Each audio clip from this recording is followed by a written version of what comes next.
Well, it's certainly true that the polls are telling a very, very different story than they were in this country in July. Then we were being told that Labour were going to win handsomely, which in terms of seats they did. In the US, it's very much the opposite. The polls are, in terms of the national share of the vote, Kamala Harris may be just about a point ahead, but of course that isn't what's crucial. What's crucial is who manages to win the Electoral College, where essentially the number of votes that each state has, and it's a state-by-state election, is a function of the size of the population of that state. And there are basically only 7 states where there is much doubt about the outcome. And it is probably in those 7 states that the result is going to be decided.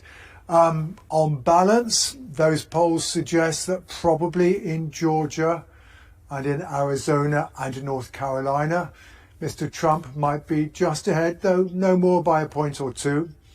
Michigan and Wisconsin are perhaps in Kamala Harris's camp, but again, not by much, which leaves Nevada and Pennsylvania. Well, Nevada is very small. There's only 6 electoral college votes, probably not crucial. The crucial one is probably Pennsylvania, where on average the polls say it's virtually 0. Now, are those polls right in a sense? Therefore, is the crucial question. If the polls are right, it is going to be close.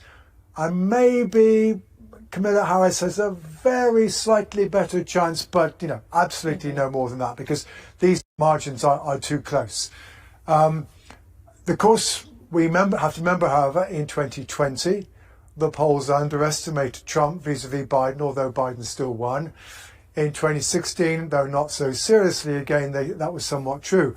On the other hand, if we take the midterm elections a couple of years ago, the polls rather underestimated how well the Democrats did. And certainly there is no consistent record in the states, unlike here, where the polls do always very often over-exaggerate Labour's position. There isn't the same position in the states.